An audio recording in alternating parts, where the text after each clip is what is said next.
Hello, dear fans, friends, and subscribers. Welcome to the daily cricket show, Cricket Happenings. And on this part of the cricket show, I'm going to preview the final T20 match, which is coming up between India and New Zealand. It's going to be played at a brand new avenue as far as T20s are concerned. We are talking about Greenfield, is the name of the stadium in Trivandrum in Kerala.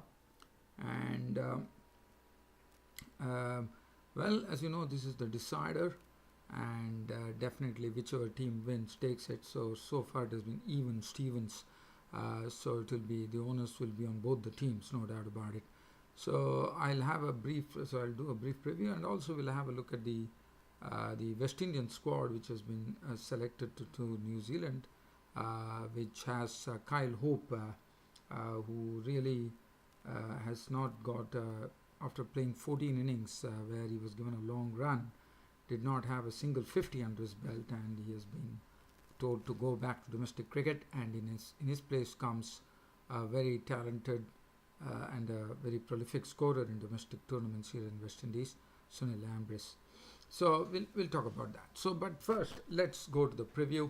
And this, as I said, I'm previewing the decider, which is coming up tomorrow in the final T20 match of the series, and I think this will also bring an end to this series to the New Zealand tour. No, well, I wouldn't know whether there's any test match, so I've still one has to wait and watch. But let's talk about the team. So let's go with India now. Now, as I said, for both the teams, it is important. India definitely had the rough end of the stick as far as the second T20 was concerned, and well, they have the the opening of Rohit Sharma and Shikhar Dhawan, who can really hurt a lot of bowlers in the initial stages. Shreyas Iyer probably gets an opportunity here to show that what he can really do with the talent he possesses. Kohli, well, I need not even talk about Kohli, because I mean he is always 100%. Hardik Pandya, unfortunately, will be interesting to see, because Hardik Pandya has been promoted twice in the batting order by Kohli, and he has failed both the times, and both the times his wicket has been taken by Ish Sodhi, the right arm leg spinner, who always has had a very good time against India. And Hardik Pandya was defeated by a very well disguised googly by Ish Sodhi, as you would remember. So Hardik Pandya definitely, to me, the battle will be between Hardik Pandya and Ish Sodhi, whether Hardik Pandya can belt a few Ish Sodhi deliveries into the spectators. He's definitely capable.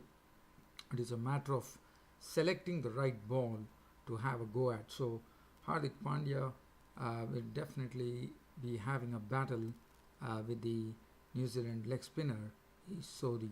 Dhoni, a lot of things have been said about Dhoni, whether he has lost his mojo, in the sense he is not able to really score very quickly, and even some experts are even talking or hinting at Dhoni being probably it's time for someone to take over from Dhoni.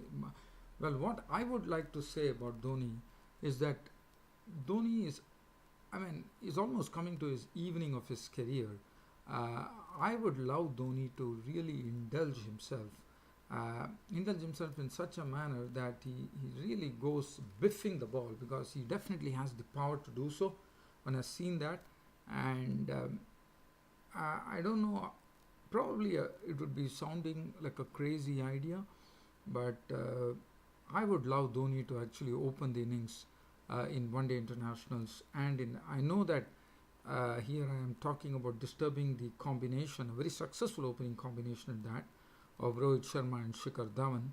But I really feel that Dhoni, as a crazy attempt, one could say, as a sort of an experimental thing, they can probably slot Dhoni probably as one drop and try a few things.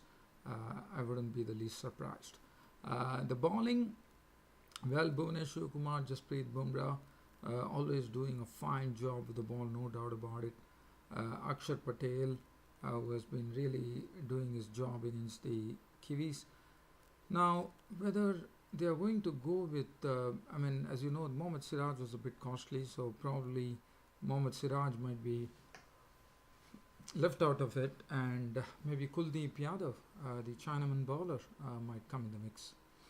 And as far as New Zealand are concerned, I can say that Tom Latham was left out in the previous match, but especially after winning the second T20, I'm sure that New Zealand wouldn't like to disturb the winning combination, and India will really have their task cut out as far as the openers are concerned, especially Colin Munro, who can really go on a rampage. Let me tell you that, because he has some real raw power in his veins to send the balls cutting into the fence and over the fence. Martin Guptill also got a big good hit there. Now Kane Williamson is the one who has not really hit top form at all, and that's what in the decider that New Zealand would be wanting, that Kane Williamson hit some big form. Tom Bruce, Glenn Phillips could probably be slotted in tomorrow. He's a very good lower order hitter of the ball, so it'll be interesting to see as to how Glenn Phillips goes, especially considering that Tom Latham is still out of the mix. Henry Nichols, they definitely have some good all-rounders. Colin de Grandhomme, Mitchell Santner, who has been doing a fine job, I thought, especially when it comes to Mahendra Singh Dhoni. Mahendra Singh Dhoni and Ish Sodhi were the ones who actually kept Dhoni quiet, and that is probably, I reckon that to me it would be a matter of seeing whether Dhoni can tame Santner. Santner so far has definitely got a psychological victory over Dhoni by keeping him quiet. Trent Bolt, Adam Min, there's no Team Saudi, and I think we are in for a very good game of cricket. I would just leave it by saying that let the best team win. It's being played in Trivandrum in Kerala, and this is the first ever T20 of an international stature being held at this particular ground, which is we are calling it the Greenfield Stadium. It is the 19th venue to have a T20 match hosted. So definitely all eyes on the decider, which will decide the T20 series, which right now stands at 1-1. Now, the other news that I was actually talking about was the West Indian team, which has been named to tour New Zealand.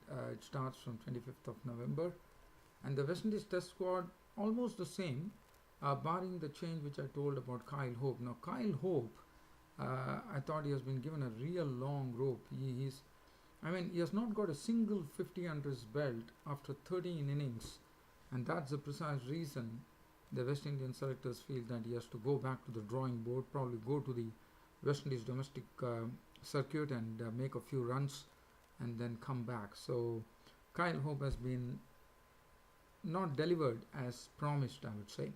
So that's the only change I could see. Sunil Ambris is a man who has done well. He has done well in the New Zealand versus West Indies A matches, I suppose. The West Indies A is playing for West Indies A, and so he comes into the squad.